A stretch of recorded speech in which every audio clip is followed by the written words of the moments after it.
So, as we are approaching actually the end of this season, and I wanted again to remind you of what this opportunity really is. It's not a classroom, and nor is it a kind of a lecturing place. I feel that my part of it is that to have this beautiful opportunity to meet with beings who have come from all over the world and a good representation of our planet, and the current wave of the human experience, to come together and to look not so much outwardly at the world that we perceive through media and through our own senses, but to also look internally to the very core from where all things are arising, and to see what we can truly discover if we don't employ imagination or visualization or just fanciful thinking, wishful thinking, or judgments and so on, but to look with clear, sober eyes and with a heart that is pulsating for truth. What will we find? And it has already been made clear that there are beings who are awakening to their true nature and experiencing this not as an intellectual conviction or some sort of spiritual ideal, but as living truth itself. And that is the opportunity here, and that we take this opportunity really seriously. When this will come again in this way, that we can sit together and explore together as one living Sangha field like this, and we each contribute to the atmosphere, to the climate, to the energy field of what is here, that is supporting each and every one to come to that same auspicious discovery. So make use of this time. Mind, an aspect of ourself that is functioning through the mind in a psychological way, seems very much to be part of this play also.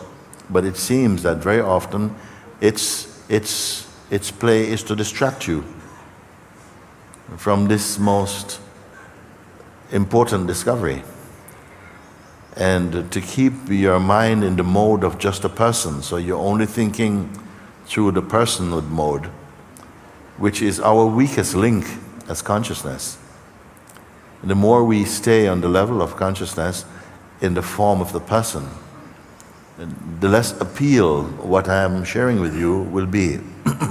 But it has not succeeded entirely, because you are the evidence that you have come to look beyond the superficial resistances that will come. But some people feel these resistances very deeply, that they don't just come as just mere thought, they can actually manifest as energetic resistances.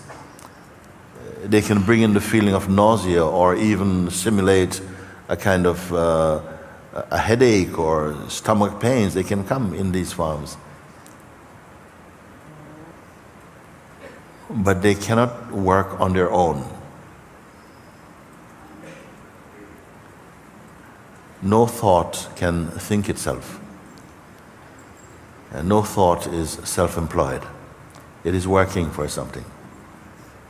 And you will come to see, actually, that as your attention turns away from just going through the senses or shopping through the senses for outer things or through the mind, but rather is turned more towards its own source, how much you are finding that these more superficial resistances and distortions and distractions are just drifting away very swiftly, because you've changed your focus from things to the very source of where the things or sensations are arising from.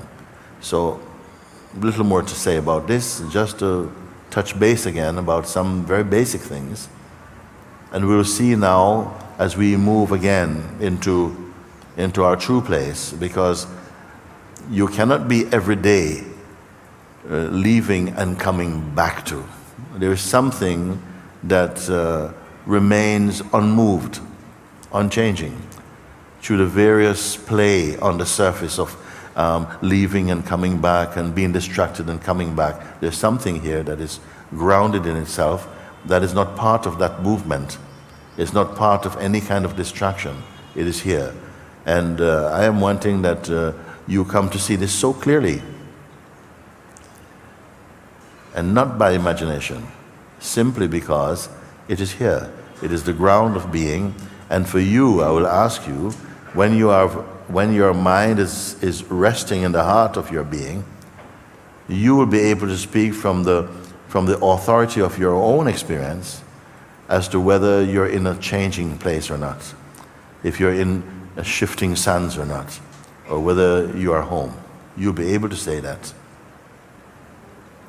So questions that are aimed towards what I call freedom questions, which is not about tell me about such and such and such.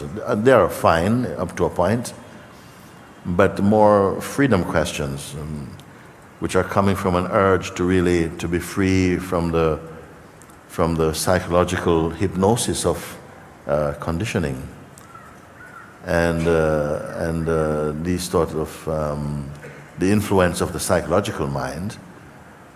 If you want to be free of that molestation, then I very much invite these kind of questions. But come as you feel genuinely in your heart. So, welcome to today's satsang.